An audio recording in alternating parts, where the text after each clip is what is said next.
So welcome everybody to our three-part presentation today. My name is Janine Ryman.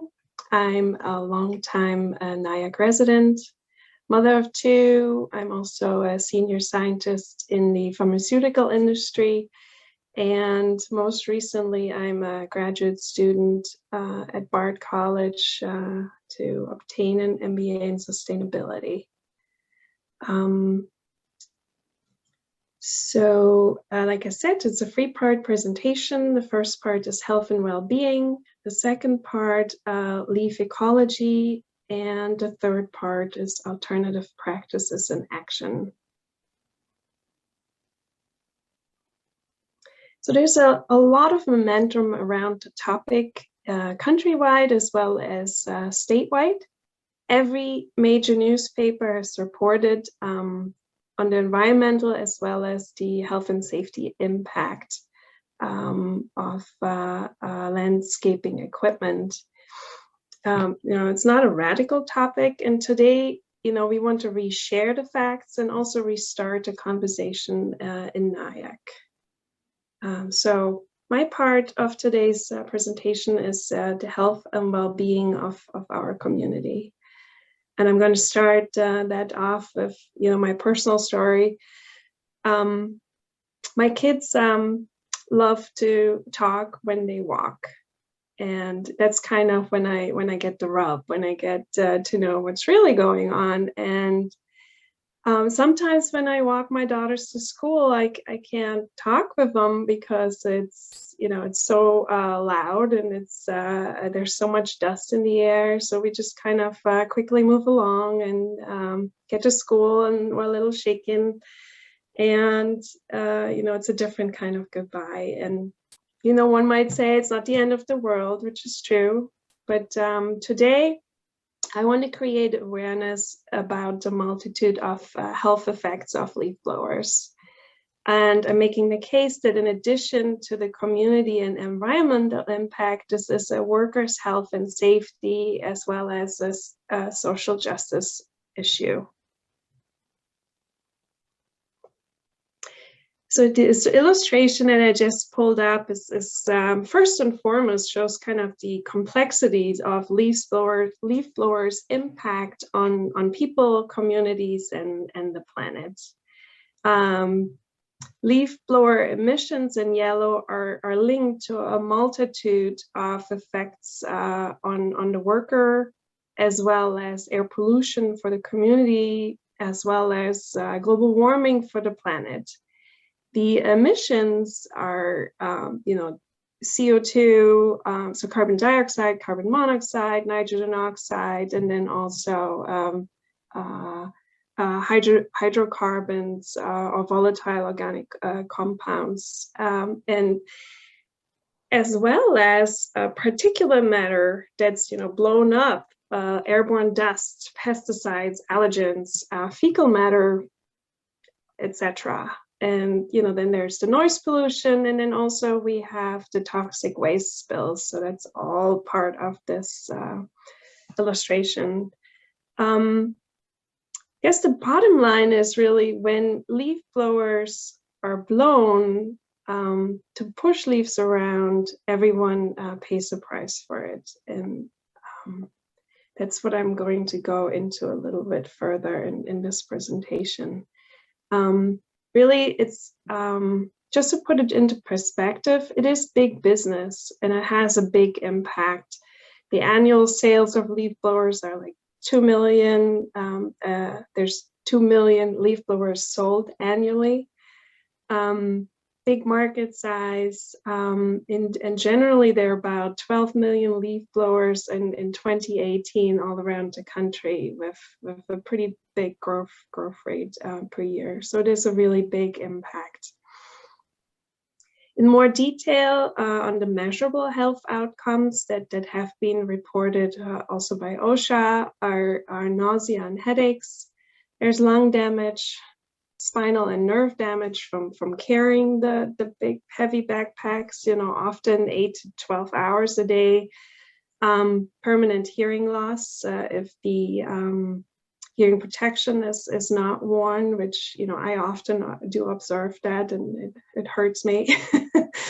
Anxiety, high blood pressure, sleep disruption, as well as, you know, generally, I think, loss of productivity of the worker and everybody surrounding. So who is most at risk? Landscape service workers make about 0.8% of the US workforce, which is quite significant, surprised me. They are at risk of injury, according to OSHA. So they are at risk of injury from exposure to chemicals, noise, machinery, lifting, construction, and weather-related hazards. And I highlighted in bold here, chemicals, noise, machinery, and lifting are exactly what we're talking about here. So the exhaust and dust is a danger to the worker, as well as the general population, especially children, the elderly, and people that are exercising. And also specifically, these gas blowers are often used in parks and public spaces where many people are exposed. And needless to say, more from like a social justice perspective, a lot of these injuries, I guess, or health effects, they're not reported because the workers might be undocumented, they might not have health insurance, so it's not documented anywhere, or they don't have a voice or the means of legal representation. You know, in addition to it being difficult to check for long-term health effects.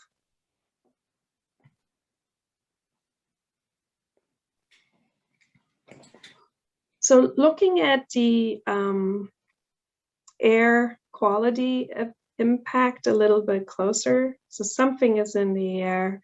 In this table, I tried to list the average number of fine particles, just to kind of put it in perspective. So the bottom of this table is a busy intersection. You know, let's take Main Street in 9W. The average number of particles that you would see there would be about 6,000 ccm. So that's 1x. Now, if you compare that to the particles in the air when you use a trimmer or a lawnmower, that's about 10 to 15 times higher than that busy intersection. Now, if we compare that to leaf blowers, you go up to anywhere, depending on how strong the leaf blower is, to 20 to 50 times the particle load compared to a busy intersection. And these, you know, these ultrafine particles are clouds of industrial pollutants, pollen, fertilizers, herbicides and pesticides, dried fecal matter, and, you know, dust and demolition debris. That includes lead and asbestos.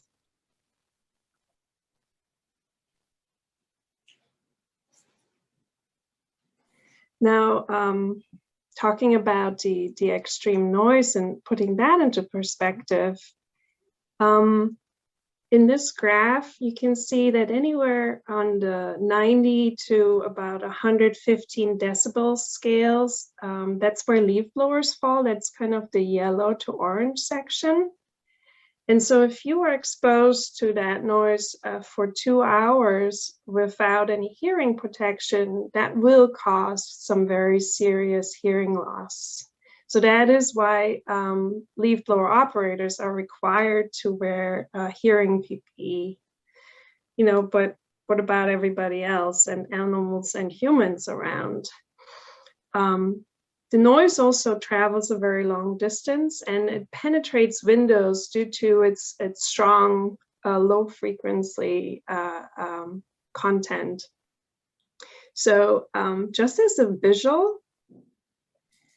here on the left, I'm showing a neighborhood where there's no leaf blowers, which would be amazing. In the middle, we have one leaf blower, and then on the right side, we see 3 leaf blowers, and you can basically see that like a whole zip code is covered. So, you might think that a leaf blower just annoys a few neighbors, but the noise travels several village blocks in all directions. So, and typically, you see many more leaf blowers on any given day than 1 or 2 or 3. Often there's several at once, and they create an inescapable cacophony, impacting most residents repeatedly throughout the day. So I work from home full time, and I could probably count out even today the exposure from the noise perspective. Looking at the emissions from 2-stroke engines are disproportional compared to cars or other equipment. So a leaf blower operated for 1 hour is equivalent of a car driving 1,100 miles, for example, from LA to Denver. This is from a California source. In Canada, there's an equivalent here to driving from Toronto to Halifax. And also, according to New York Assemblyman Dinowitz, who is the person who put a law into the New York Assembly, the amount of carbon monoxide emitted from a typical backpack leaf blower for just 1 hour is equal to the carbon monoxide coming from a tailpipe of a current year automobile operating for 8 hours. I thought that was kind of an interesting way of comparing it. So gas leaf blowers are very inefficient at burning fossil fuels because they do not have catalytic converters. And that is why, California just banned effectively in 2024 small off-road engines, aka leaf blowers. And my final point here, the environmental hazards, which is often overlooked. Leaf blowers, these gas-powered leaf blowers, need to be refueled. And while refueling, there's contamination of the soil and waterways. And like I mentioned initially, there's millions of these leaf blowers. And, an average spill is apparently 4 ounces. If you calculate all of that together, there's about 17 million gallons of gasoline or petroleum spilled per year, and that all gets into our groundwater, etc. So in conclusion, this is an environmental and health and safety issue, and it disproportionately affects the health of Black and Brown communities as well as the elderly and children. Equity and sustainability, they kind of go together, and I think efforts have shown over and over that in the long run, change proves to be beneficial for the communities and often also have a positive business case. And, change can take many forms. It could be phase outs, etc. Implementing of ecological landscaping practices, which is what Lorian is going to talk about, or noise ordinances like we now have in Apponayak. So I'll hand over to Lorian, who's going to go into the ecological landscaping piece. Okay, hello. Thanks, Janine. My name is Lorian Barlow. I've lived in Nyack for almost 15, 20 years, I've lost count. And just a little personal background, I have loved gardening all my life, but about 5 years ago, I started using specific practices that I'll be talking about today, as well as planting with native plants. And the transformation I noticed in my yard was incredible. Butterflies, caterpillars, praying mantises, bird life that I'd never seen before. So at that point, I really understood the power of ecological gardening practice, and I was totally hooked, which is why I co-founded the Nyack Pollinator Pathway. I wish I could tell you more about what we do, but please visit our website, nyackpollinatorpathway.org. Follow us on social. But in short, we create habitat for bees, birds, and butterflies, one garden at a time. These are some of our gardens around Nyack Village. You may have seen our signs and these gardens popping up around the downtown and in Memorial Park. This is our before and after it's Franklin in Maine. So, you know, what we're doing is not only beautiful and appreciated by humans, but supporting pollinators and wildlife as well. So I'm going to be talking about reasons to love them and leave them. What does love them and leave them mean? It's a method to keep leaves on your property and recycle them there. It includes mulch mowing, composting, raking leaves into garden beds, or leaving them where they fall. It's a combination, a suite of techniques really, but the key is you don't send them off your property, you keep them on your property. Reason number one to love them and leave them is the current system is costly and wasteful. Let's think about what the typical homeowner does. We get all the leaves off our property and get them hauled away in the fall. Then come spring, we realize we need mulch and maybe compost fertilizer. So we go to Home Depot or what have you, we pick up really heavy bags, load them in the car, take them home. Then we spend a day or so opening them up and spreading them around. All backbreaking work. We're spending money, we're spending time. This is kind of very wasteful and inefficient because we are literally paying for the thing that we threw away. Leaves are actually doing a lot of those jobs for us if we let them. Leaves make an incredible mulch, which helps suppress weeds and protect the soil. They can be covered, you know, used as compost. They put into the compost and that enriches our garden beds. So really leaves can do what mulch and compost that we buy. They do that for us for free. It's a free and easy solution that nature provides, literally falls right into our lap. And yet we treat it like trash most of the time. Let's not forget the pollution that comes along with this process. The leaf blowers creating pollution, as Janine talked about, but the heavy trucks that are hauling all this material back and forth, all contributing to pollution and global warming at a time when we really need all hands on deck to reduce that pollution. So this system is really incredibly wasteful and inefficient and really doesn't make a whole lot of sense. There are also significant costs to municipalities. This is a number from 2018, so forgive me, it might be higher at this point, but as of 2018, Nyack's leaf removal program cost $30,000 to $40,000 for the village. That's a 1% tax increase. So where do those costs go? To DPW crew labor, county dumping fees, leaves clogging the storm drains that need to be dealt with, heavy truck fuel usage, and of course, traffic hazards from leaf piles in the street. So this is just a picture of all of the real costs involved in the so-called convenience of getting leaves off our lawn. Reason number two is the soil health component. Any gardener who's dug a deep hole in their yard will notice that soil has layers. That top layer in the profile is called humus.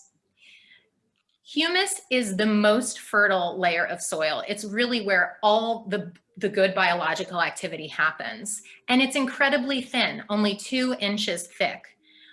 This is a precious thin layer of fertility that we need to protect and maintain. How does it maintain itself? It's the nutrient cycle. Plants and trees take up nutrients from the soil, they put them into their leaves and growth. That growth falls to the ground, decomposition releases the nutrients back into the soil, and the process can start again. When you remove leaves from your property, you are literally breaking that cycle and depriving the soil and the things that use it of those nutrients. You're trashing nature's vitamins, as it were, and breaking the nutrient cycle. So leaf litter is not litter, it is nature's gold. It decomposes very quickly and is the most efficient nutrient delivery system that nature has made for us. Let's not forget that healthy soil, leaving leaves creates healthy soil, and healthy soil absorbs and retains water. So in the face of climate change, we're looking at severe and prolonged droughts. That healthy soil is going to keep your plants alive longer because it's holding more water and retaining it. Also, stormwater runoff, heavy storms. Healthy soil absorbs the water. Degraded and poor soil, it just gets compacted and the water runs right off. So that becomes a stormwater and flooding issue. Okay, reason number 3 to leave the leaves is wildlife. This report came out a few years ago. It was very alarming. In the last 50 years, we've seen a nearly 70% decline in wildlife across the planet. That is a truly alarming loss. So we are facing a biodiversity crisis. The crisis is impacting the insect world, and insects are truly the foundation of ecosystems. So this is extremely threatening.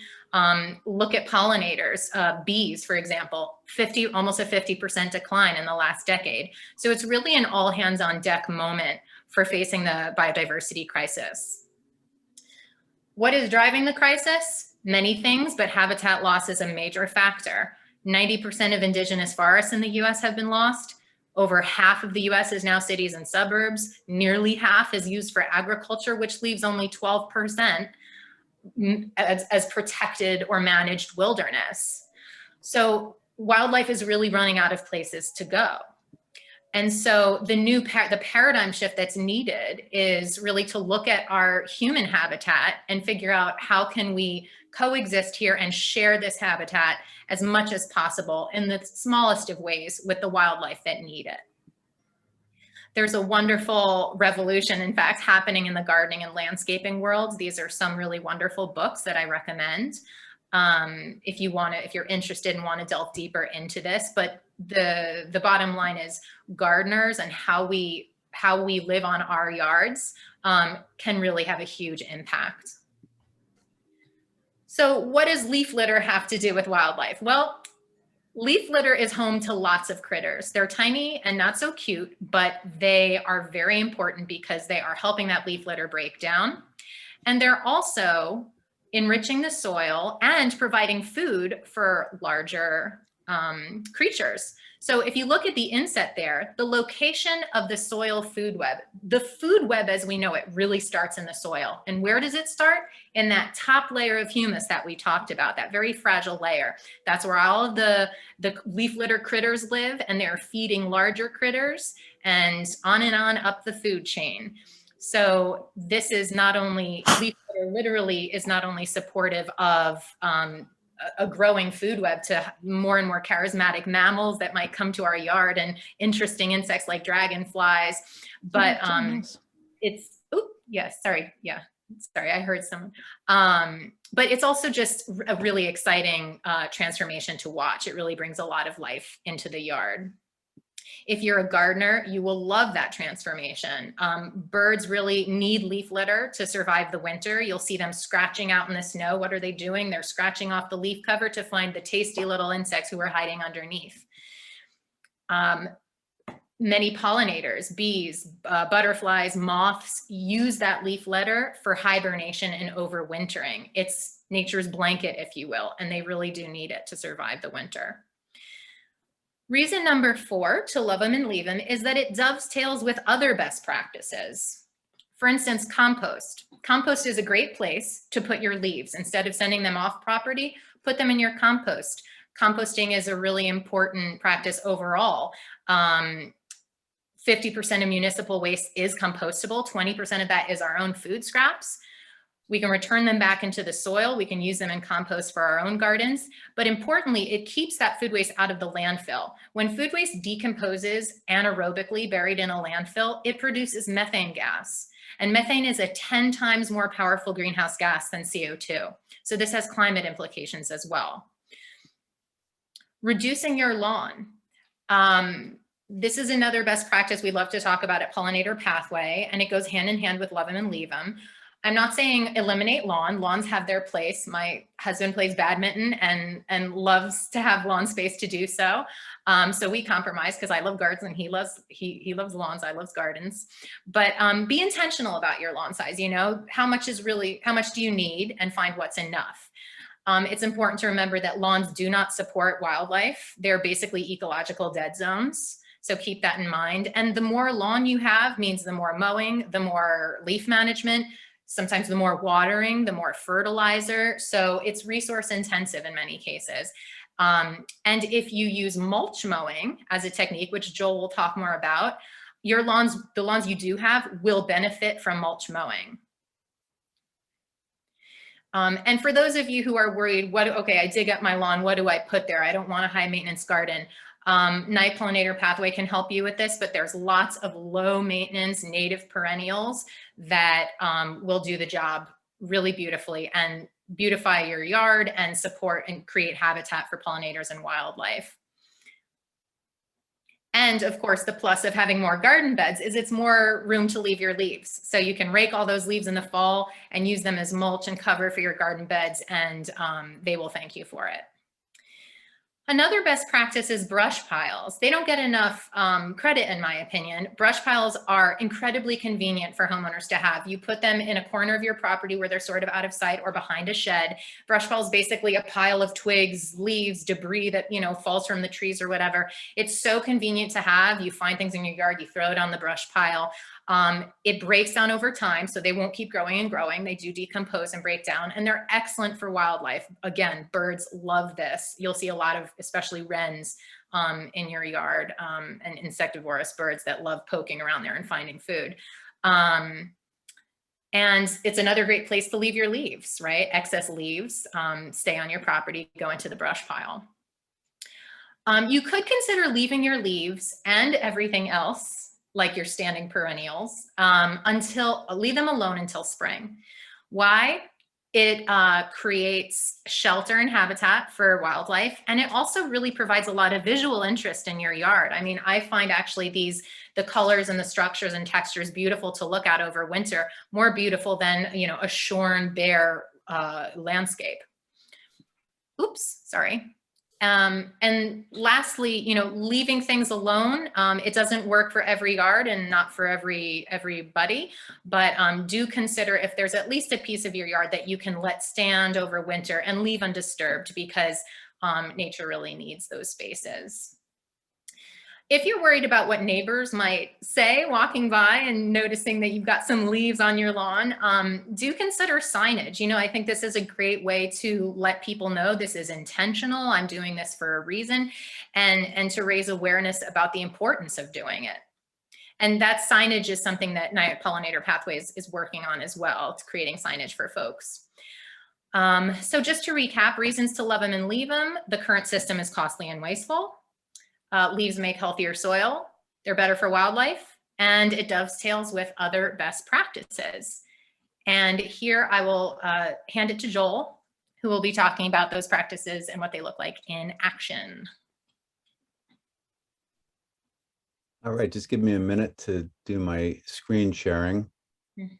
But I'll say while I'm doing this that I'm completely stunned because you did your presentation in record time. And you're going to put me to shame. We've been working on. Were you timing me, Joel? What's that? I was timing you. Yes. Oh, nice. What did I get? 14, 12, 14, 15? Yeah, like 13. It was amazing. That's amazing. So we've been trying to pare these down to make them.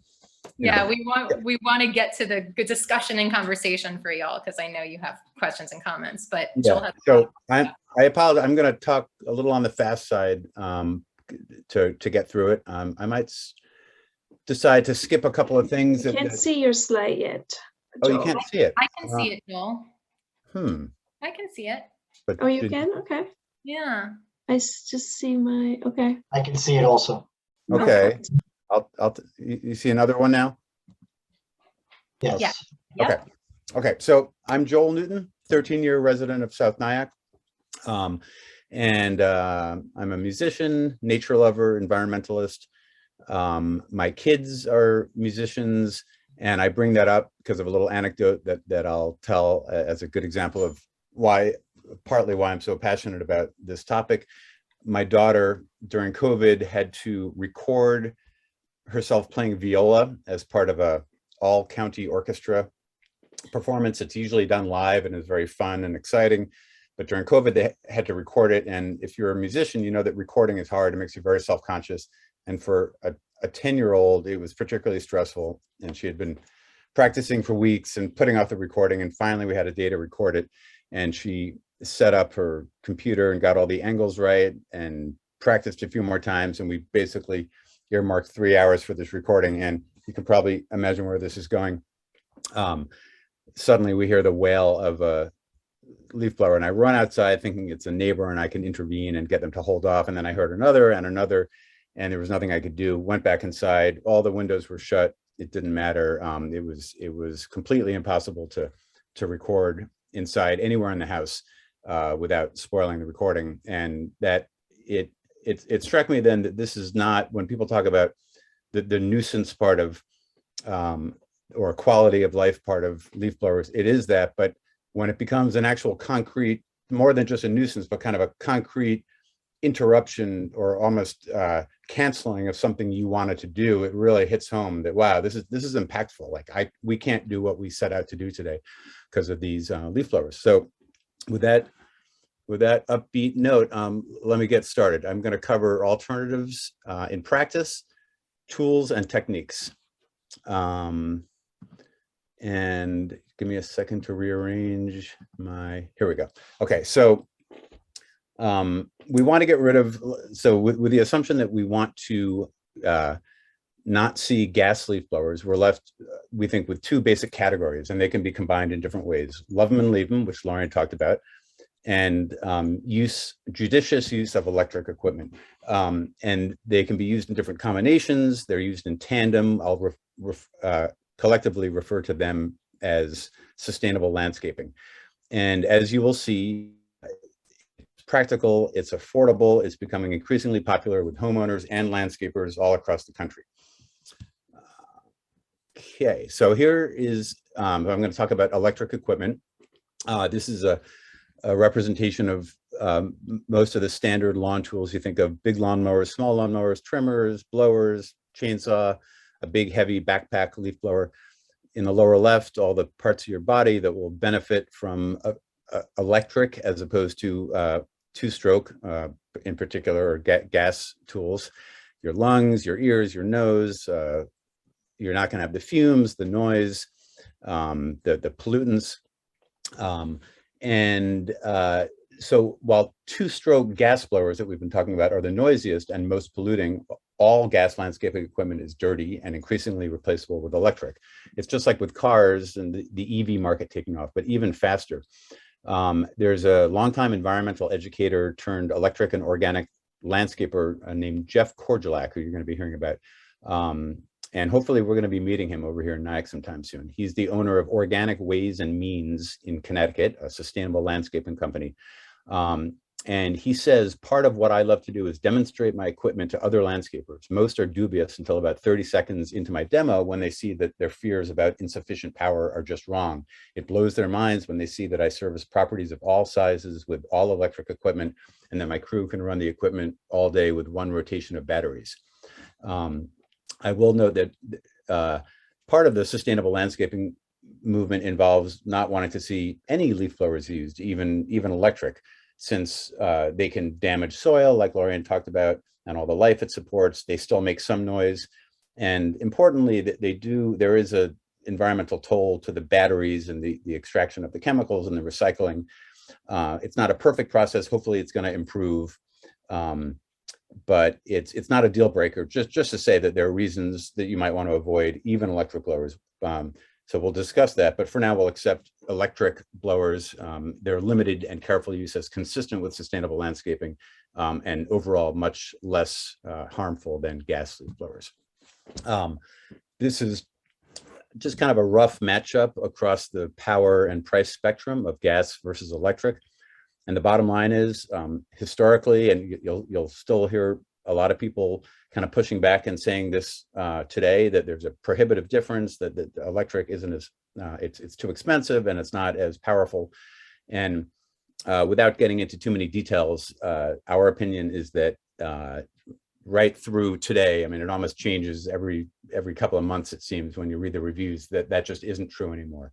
That across the spectrum, for a given gas blower, there's an electric blower that is going to do the job. It's going to have sufficient power. It's not significantly, if at all, more expensive.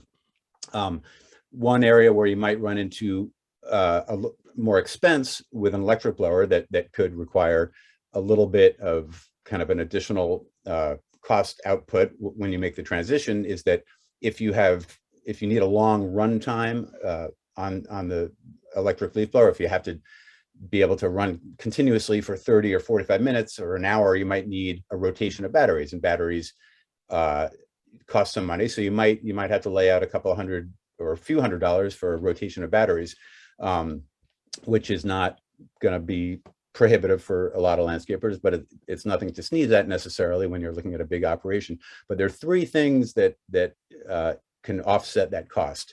One of them is that if you have tools from the same company, say mowers, blowers, trimmers, often they'll use the same battery. So if you're not using all those tools at the same time, you're going to have a built-in rotation just by virtue of having those different tools.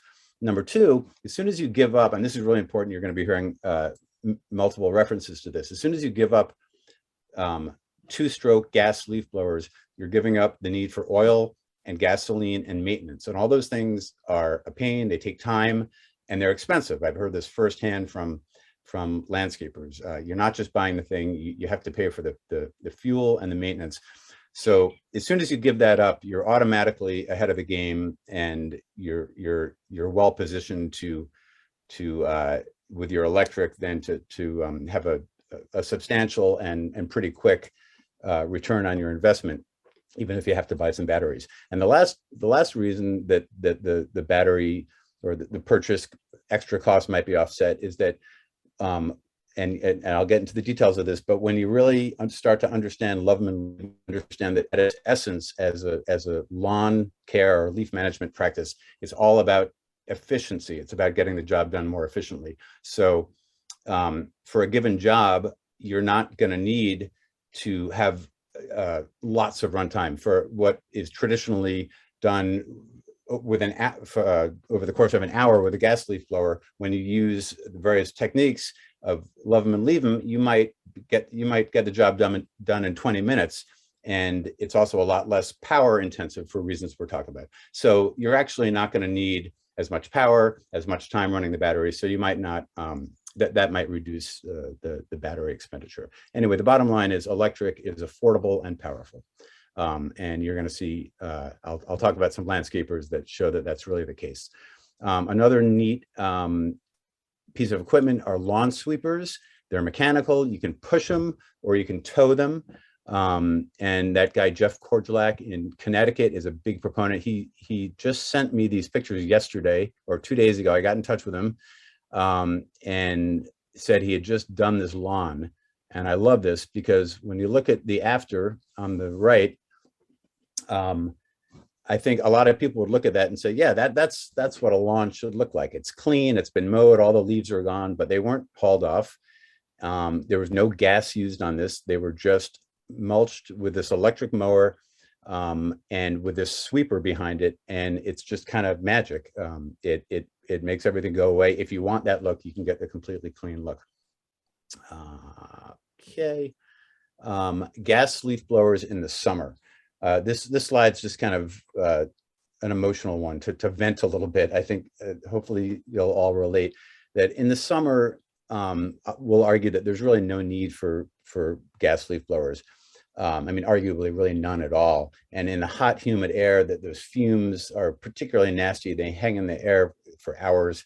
And usually when I see this in the summer, it's the same thing. It's one or two guys lugging these loud fume belchers and doing epic battle with a light smattering of leaves or clippings and other little bits of detritus. And it just seems like total overkill.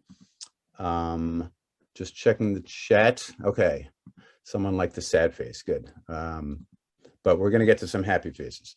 So, okay. So now I'm going to get into the brass tacks. I'm going to try to cover this real quick of how to do sustainable landscaping in the fall and the spring and the summer. So in the summer, I'm saying it's easy. So what is the challenge? The challenge very simply in the summer is to deal with grass and grass clippings, light tree droppings on your lawn, and clippings and debris on driveways, sidewalks, patios, and parking lots. That's really all it is. The solution is very simple, and it really doesn't have to involve leaf blowers. You cut frequently, ideally with an electric mower, which I just bought one. Again, they're very inexpensive. They work great. Cut frequently, that way you'll avoid clumpy clippings. It's best to cut on dry grass with a sharp blade. Don't cut too low. That has to do with keeping the lawn healthy. So very importantly, leave your clippings. You do not have to, unless you've forgotten to mow for 4 weeks, just leave the clippings. They go right into your lawn, they fertilize it. You can rake out any clumps if there are. You can sweep clippings from your driveway or sidewalk, or if you're not into sweeping or raking, you can use an electric blower. Although, you know, we would encourage take advantage of the fact that you're probably saving time, maybe even money, using these love them and leave them solutions, and not, for example, collecting and bagging or even blowing all your leaf clippings like some people do, so you're not having all the expense and the gas leaf blower and the fuel and the maintenance and all that stuff. It's a much more streamlined, efficient process. So take advantage of that savings and maybe take a couple of extra minutes to sweep or rake extra leaves off hard surfaces if you can. But you have the electric blower option if you want. And all right, so that is summer sustainable landscaping. Easy. Now we move on to what a lot of people think is the bigger challenge, and it is dealing with leaves, both in the fall and the spring. So the challenge is dealing with potentially heavy leaf cover on lawns, on plant beds, on hard surfaces. And the solution, which I'm calling not too hard, is, again, love them and leave them. And I'm not going to go back into that. Lorian described it really well. Leaves stay on the property for all the reasons that I talked about. Basically, you can leave light leaf cover alone. So if you only have light leaves, and you don't mind the look of them, you can just leave them. Or let me add that most likely you don't want to leave heavy leaf cover on your lawn. I think it might survive in the winter. The lawn might do okay in the winter, but in the spring, various types of lawn damage can set in. So you can leave light leaf cover, or if you don't want to see any leaves, the basic solution is, and this is where all this efficiency that I'm talking about comes in, you mulch mow. You just run over it with a standard lawnmower, or you can get a mulch blade for a few extra bucks, swap that out, that cuts it in a certain way. If you have a standard lawnmower, usually there's a way of closing the chute so the leaves don't shoot out. Instead, they're just mulched directly under the mower. Anyway, it's very simple. You can do it with most standard mowers. You mulch mow the leaves right into the lawn. They fertilize the lawn. You can use a lawn sweeper to get that extra clean look. You pile leaves at tree bases, distribute leaves lightly on plant beds, compost, brush pile extra leaves, sweep, rake, or use electric blower on hardscapes. Again, take advantage of potential savings and sweep instead of using an electric blower whenever you can. I'll add that it's definitely best to keep all the leaves on the property to avoid the environmental and economic footprint of carting and for all the ecological benefit. But if you have so many leaves that you just can't accommodate them, excess leaves could be raked or put on a tarp and brought to the curb. Again, use a rake if you can, using a blower, even an electric one on the grass. It's not good. It's going to kill some of that wildlife. So And the same with moving leaves to plant beds, even on hard surfaces. Why not spend a couple of extra minutes raking or sweeping instead of blowing, given the time and money savings that you might be accruing through electric equipment and love them and leave them. And I should add that you should ideally use an electric mower again to do the mulching. So that is, and so here's a little video of mulch mowing, just so you see that we're not making this up. The sound, I apologize, might not work that well, but you'll see a little demonstration of the leaves disappearing.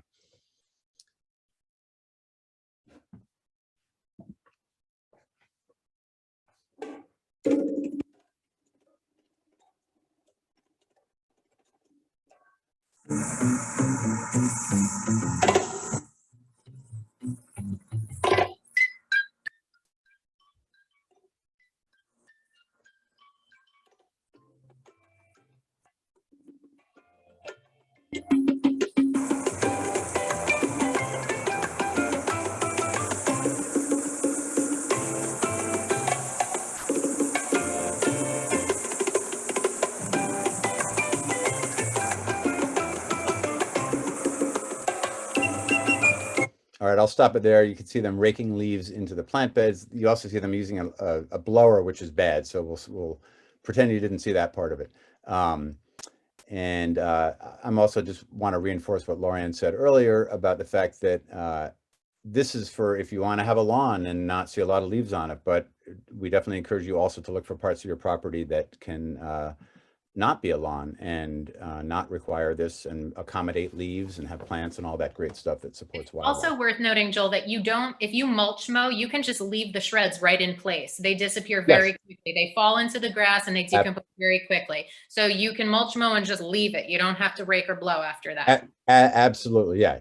They go right into the soil. You can use a blower if you want the clean look. I'm sorry, you can use a sweeper if you want the clean look, but absolutely not required. And I think most of, at least Lorianne and I agree that the leafy look is very nice. The spring side of this is very simple. If you put leaves in your plant beds and they haven't decomposed sufficiently, you'll want to rake out excess so they're not suffocating the plant beds. If ideally you would have gotten most of your leaves off your lawn in the winter, but if you left a bunch on, or sorry, in the fall, you would have composted or mulched most of your leaves. But if you left a bunch on your lawn, you want to avoid lawn damage in the spring, so you can mulch any remaining or put them in your compost or put leaves and debris into a brush pile. This is just to reinforce that we're not saying there isn't a use for electric blowers. Big hard surfaces like parking lots or big sidewalks like this, electric gets them easily, and might be the only practical way of doing it. So kind of to sum up this part, between love 'em and leave 'em and electric, there's an option for almost any homeowner. If you really want to get the leaves off your property, you're not interested in love 'em and leave 'em, you can use electric blowers combined with lawn sweepers. Modern electric blowers are powerful enough to do the job. So we can reasonably urge phasing out gas blowers, even if we're not talking about leaving the leaves. But we do encourage eco-minded folks to start adopting love 'em and leave 'em for all the other environmental benefits, as well as its efficiencies and potential savings. Think of it as gas leaf blowers bad, electric better, and love 'em and leave 'em best. Regardless of what you prefer, the simple fact is that the host of options and methods available effectively render gas leaf blowers obsolete. And LEAL stands for love 'em and leave 'em, by the way. Oh, I'm sorry. Yes. LELE is love 'em and leave 'em. Sorry. Yes. So on the left, we have Jeff Korjelak, who I mentioned, and another guy in Connecticut who uses all electric. On the right is Dan Mabe. Jeff says this is not hard. It just takes a little interest. If your landscaper is hesitant, and I'm sure we all know that a lot of them are, have them contact me, and I'll show them an affordable path to go electric by swapping out old gas tools as they wear out. And he'll show people how to avoid blowers altogether if that's what their client wants in the ways that we talked about. Dan Leventhal on the right, owner of Mow Green Organic Lawn Care in Connecticut, another mulch mowing practitioner, calls claims of electric equipment's inadequacy nonsense. His green lawn care business has grown 30% a year each of the last 8 years, and he and his crew take care of 60 acres a week using exclusively electric tools. Real quick, I'm going to say that a lot of it's going to come up a lot in this conversation about whether or not it costs the landscaper is going to have to charge the homeowner more?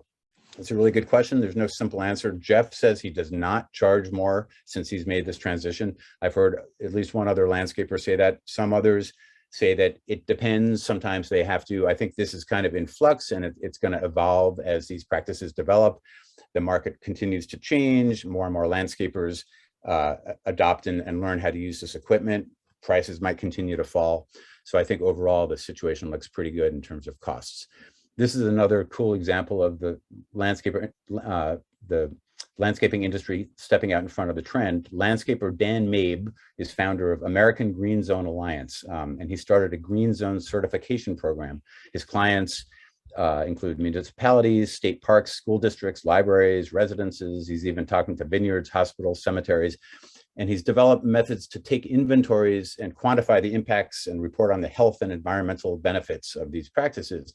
And then he gives these clients an impact and benefit analysis, so they have a way of demonstrating their commitment to sustainability, environment, community health. And regarding gas versus electric, Dan says, he says West Side Union School District is a great example. It's 138 serviceable acres as a certified green zone. They're not using two-stroke blowers anymore at all because they understand that if they make small adjustments to their workloads, they don't need that power. And regarding costs, Mabe insists that after a modest and phased-in investment in electric equipment, which again continues to drop in price, and without all the fuel and maintenance costs, most landscapers will start seeing a positive return very quickly within 2 to 3 years or less. Most importantly, he says his workers are thrilled, rejoicing to him, I can breathe now, I can go home and hug my kids, which is a pretty powerful thing. Okay, so let's decide you're on board, you want to do this, you want quieter streets, cleaner air, less waste, healthier, more eco-rich lawns. You don't think your lawn has to have this shiny, almost computer generated kind of look and an army of blowers every time a leaf falls. Maybe you want to help with a slow culture shift where nature can actually start to look a little more like nature. So what can you do? You can talk to your landscaper, tell him or her why it's important to you. Willing and able ones are out there. I've mentioned a few of them. There are many more. You can just Google it. It's a really growing trend. The town of Larchmont put together a sizable list of landscapers in the region, which we have and we'll make available. We're actually going to vet it a little bit. New Jersey has all electric landscapers. Texas and Florida do. Portland has over 30 last I checked. We're researching ones in the area that we'll make available. And so I think a lot of people really just aren't aware of this, but it's really a thing. It's really happening. So what else can you do? You can adopt, love them and leave them yourself. You can buy an electric blower and or mower, use them proudly, tell your friends and neighbors about them, tell your landscaper, make your voice for your community on nights like tonight with neighbors and town officials. You can join our task force, which we'll formally invite you to later. Consider supporting some kind of leaf blower restriction, from a seasonal ban to a more broad-based one. And this is important. Whenever this comes up and you have an opportunity to voice your opinion, I think it's important to say we don't want this just to apply to private property. We want it to apply to public spaces. Why should our kids and anyone else be breathing fumes at schools, parks, or libraries? Joel, just to give you, we're a few minutes to the hour, and okay. So yeah, I'm just about done. Mm-hmm.